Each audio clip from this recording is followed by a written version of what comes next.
Hello friends, welcome to a new topic today. In this chapter we are going to learn about the nephrotic syndrome. So first we will see minimal change disease. So first cause is minimal change disease.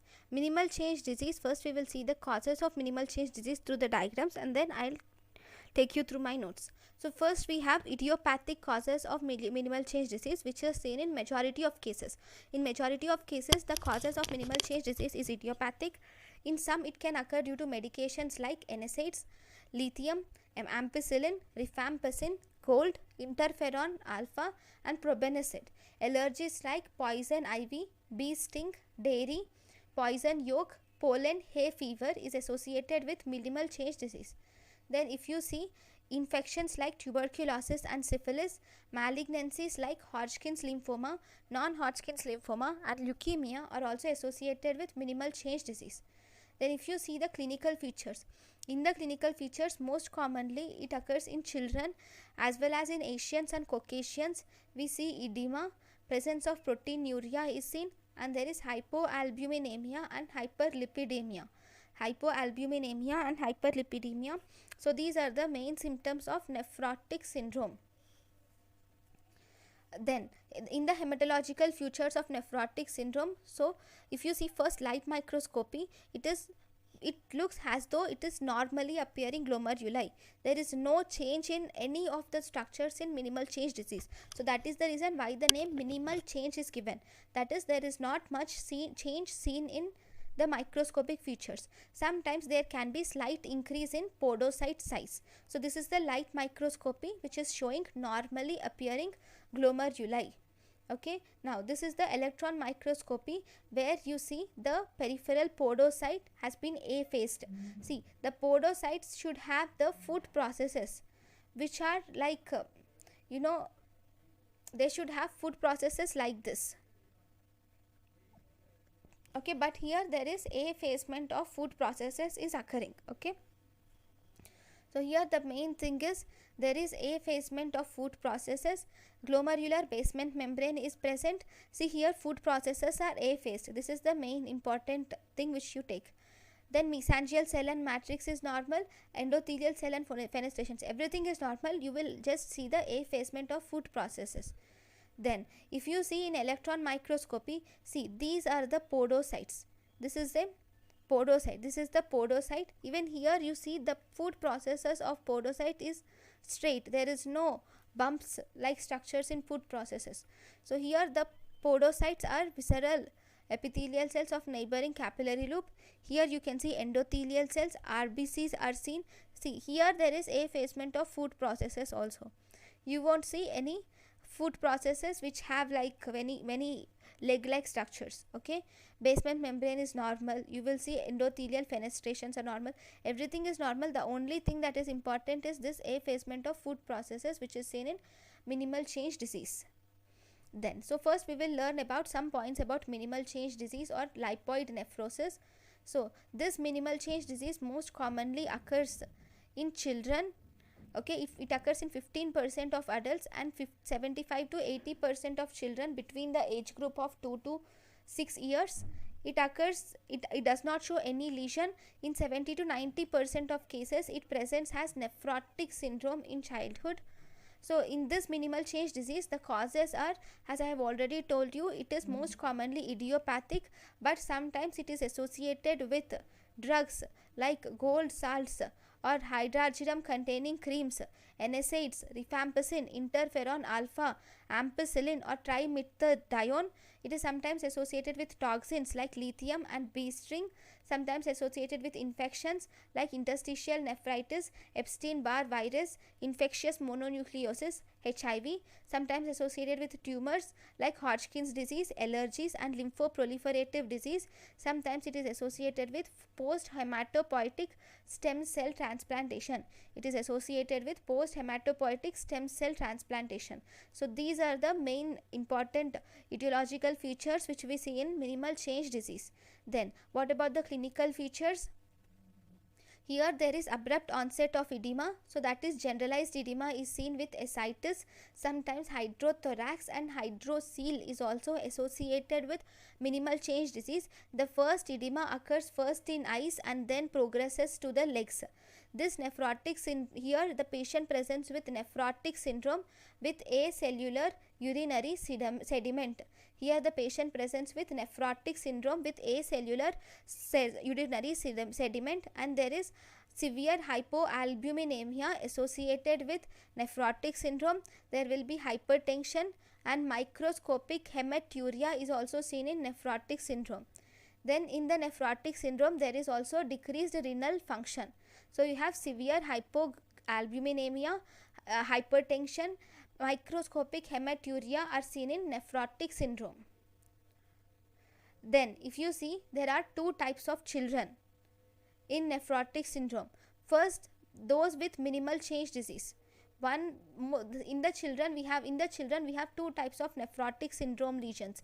So one which is with minimal change disease, which is most common, and sometimes there is nephrotic syndrome with significant lesions. In nephrotic syndrome with significant lesions, one can find the lesions in microscopy, and that is most commonly focal segmental glomerulonephritis lesions are seen. Okay, so first we will see the treatment. So in the treatment there is something called as, treatment can be divided into two types. One, we have steroid sensitive nephrotic syndrome. Second, we have steroid resistant nephrotic syndrome. Okay, so first we will see steroid sensitive nephrotic syndrome. In steroid sensitive nephrotic syndrome, here in minimal change nephrotic syndrome we have increased IgM and decreased IgG. There is increased IgM and decreased IgG, and here there is something called as protein selectivity is important in minimal change nephrotic syndrome. So that is, in the protein selectivity there is ratio of clearance of high molecular weight to low molecular weight protein is decreased in minimal change disease. That is, if you see the ratio of clearance of high molecular weight protein like IgG to low molecular weight protein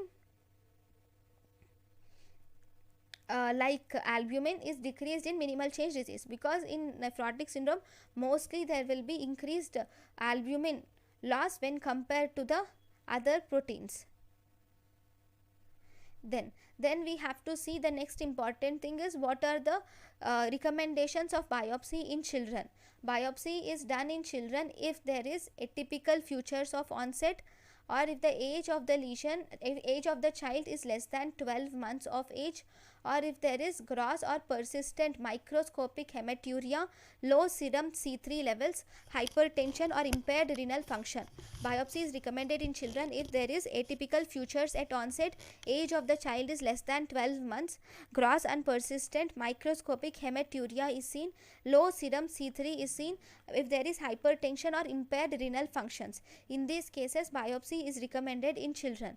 And then if you see, you should give the treatment is, for the treatment you should plan for giving high protein diet, salt restriction, edema should be reduced by diuretics. What is important here is, we should start the child on steroids. So we should give oral prednisolone. This prednisolone or oral prednisone is started at the dose of 2 milligrams per kg body weight, that is maximum of 60 milligrams in single or divided doses for 6 weeks. We give it for 6 weeks in either single or divided doses. We can also give it, that is in the beginning. Later, as the symptoms will decrease, after 6 weeks you should give 1.5 milligrams per kg, that is maximum of 40 milligrams should be given, single morning dose on alternate days. On alternate days you should give 1.5 milligrams per kg, single morning dose should be given on alternate days. So this is for prednisolone. Okay, we should give oral prednisolone 60 milligrams in the beginning, followed by oral prednisolone 40 milligrams for 6 weeks. Okay, then when do you say that the patient has been reached the stage of remission, that is the disease has been remitted? So remission is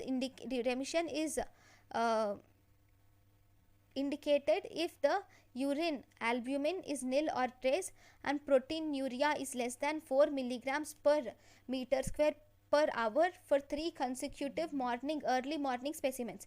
If for 3 consecutive early morning specimens, if urine albumin is nil or trace and proteinuria is less than 4 milligrams per meter square per hour, then we can say that the disease has been subsided. Sometimes there is an increased chances of the child landing up into relapse. When do you call it as relapse? Even after minimum of 4 weeks of treatment, even if there is a urine albumin of 3 plus or 4 plus, and if proteinuria is more than 4 milligram per kg, 4 milligram per meter square per hour for 3 consecutive early morning specimens, then you can say that it can be relapsed. For this relapse, there should be second attack should occur at least minimum after 4 weeks of remission. Only after 4 weeks of remission, if there is second attack, then we call it as relapse. So this is very important. Then in minimal change disease, one more important thing is relapses. So these relapses, as I have said, they should have albumin should be 3 plus or 4 plus with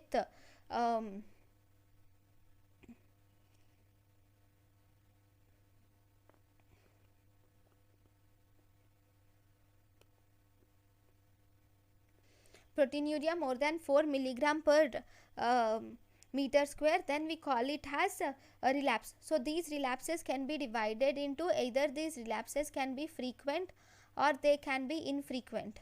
If there are at least 2 or more relapses in initial 6 months or 4 or more relapses in any 12 months, if there are 4 or more relapses, then we call it as frequent. If there are 2 or more relapses in initial 6 months or 4 or more relapses in any 12 months, then we call it as relapse. In frequent relapse, we call it as infrequent relapse if there are less than 2 relapses in initial 6 months, or if there are less than 3 relapses in any 12 months, then we call it as infrequent relapses. Okay, then what is important here is steroid response is important. So in the steroid response, if we call it the steroid response or steroid dependent, we call it if 15% of them should should achieve remission while on prednisolone therapy. While on prednisolone therapy only, there should be remission should be achieved at least in 15%. Then relapse, if relapse occurs when decrease in dose or within 2 weeks of discontinuation of therapy, if relapses occur, then we call it as steroid dependent nephrotic syndrome. That means if relapse occurs, see, you are giving treatment with prednisolone, and after some days, okay, you have after 6 weeks you will have to decrease the dose to 1.5 milligram per kg, right? So you have decreased it to 1.5 milligram per kg. After again 6 weeks, once the patient's symptoms have been subsided, you have discontinued the drug. Just within 2 weeks of discontinuation of the drug, if the patient lands up into symptoms, then we call it as steroid dependent nephrotic syndrome, and the drug of choice for steroid dependent nephrotic syndrome is cyclophosphamide. Okay, then that is steroid dependent nephrotic syndrome. Second, if there is no remission, you are giving everyday treatment of prednisolone, but still if there is no remission, then we call it as steroid resistant nephrotic syndrome, right? Then what is the treatment of this relapses? See, if there are relapses and if the relapses are frequent, then are infrequent, so you can give the normal therapy. You should start prednisolone 2 milligrams per kg per day until protein is negative or trace for 3 days. You should continue giving prednisolone 2 milligrams per kg per day until the protein is negative or trace. Okay, and then after that you should continue it 1.5 milligram per kg alternate days for 4 weeks. Okay, if there is frequent relapse, in frequent relapse, then dose must be tapered. The dose of prednisolone should be tapered to maintain the patient in remission. You should give the smallest dose on alternate day for 9 to 18 months. If relapses again, then you should start the baby on steroid sparing agent. So first you should give smallest dose of alternate day of prednisolone for 9 to 18 months. If there is relapse again, then you should start steroid sparing agent. Okay, so this is about the relapses. Then if you see steroid sparing agent, when do you consider steroid sparing agent? This is also important indication. Actually, this steroid sparing agent is considered if there should be two indications for it. If there is corticosteroid toxicity, then you will give steroid sparing agent, and if prednisolone threshold for maintaining remission is more than 0.5 to 0.7 milligrams per kg on alternate day, even then you can start steroid sparing agent. If prednisolone threshold for maintaining remission is more than 0.5 to 0.7 milligram per kg on alternate day, even then you can start the baby on steroid sparing agent. Then the drugs which are used in steroid sparing agent are, we have levimazole, cyclophosphamide, mycophenolate, cyclosporin, rituximab are the drugs which are given as steroid sparing agents. Next, what are the complications of nephrotic syndrome? Complications of nephrotic syndrome include, the child might suffer from edema, infection, there can be thrombosis of renal and pulmonary and cerebral veins, there can be acute renal failure, hypovolemia and steroid toxicity. Okay, so these are the ordinary symptoms of nephrotic syndrome itself. Then we have something called as steroid resistant nephrotic syndrome, which is also important. In this steroid resistant nephrotic syndrome, even after giving prednisolone for a dose of, even after giving prednisolone at a dose of 2 milligrams per kg per day for 4 weeks, even then if there is no remission, then that is steroid resistant nephrotic syndrome. This steroid resistant nephrotic syndrome is most commonly seen in focal segmental glomerulosclerosis with chronic tubulointerstitial changes, or if the child has mutation in genes encoding proteins like podosin, that is NPHS2, or nephrin, NPHS1, or Wilms tumor, that is WT1. That means if the child has one of these, like if it is congenital disorder, even then there is nephrotic steroid resistant nephrotic syndrome can occur. Then if there is steroid resistant nephrotic syndrome, then we will have to treat the child with immunosuppressive agent, and you will have to add prednisolone for alternative therapy, and also you should give angiotensin converting enzyme inhibitor. Okay, so that is the treatment which is recommended. And what is the steroid of choice here? Immunosuppressive of choice. Calcineurin inhibitors are the immunosuppressive agents of choice. Then what about grossly? What are the gross changes in minimal change disease? In minimal change disease, you will see the kidney to be normal in size and normal in shape. You will not see any changes in kidney size or shape. Then if you see the light microscopic findings are, in glomeruli there is no abnormalities, everything is normal. In tubules you will see free lipid vacuolations and hyaline deposits, which is called as, you will see lipoid necrosis. Apart from this, everything is normal. Interstitium almost normal, slight edema may be there. What is happening in electron microscopy is, there is diffuse flattening of food processes of visceral epithelial cells or podocytes are seen. Diffuse flattening of food processes of visceral epithelial cells or podocytes are seen in electron microscopy. In immunofluorescence microscopy, you will see no deposits. So if you see, podocytes are actually negative in charge, right? Podocytes have negative charge.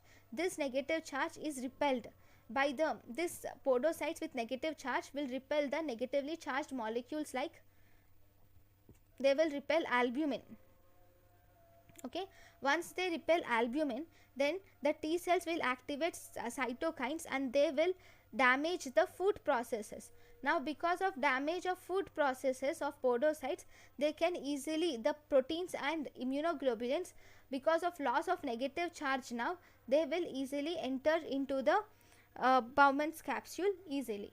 Okay, that is the reason why there is protein loss in nephrotic syndrome, that too especially minimal change disease.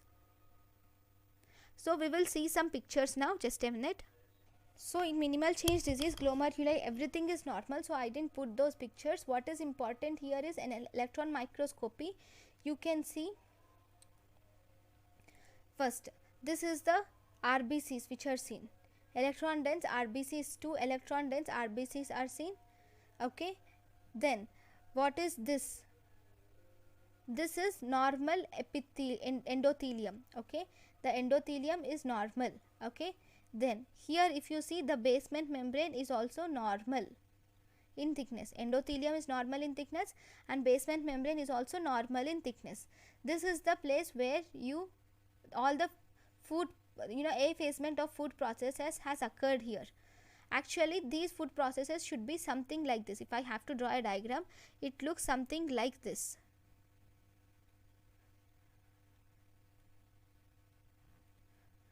Okay, it will be something like this, but those are lost here. So that is effacement of food processes are lost here, and food processes will run together. So this is the electron microscopic picture of minimal change disease. So this is about minimal change disease. Thank you guys for watching my lecture. In the next class we will learn about some more nephrotic syndromes. Thank you.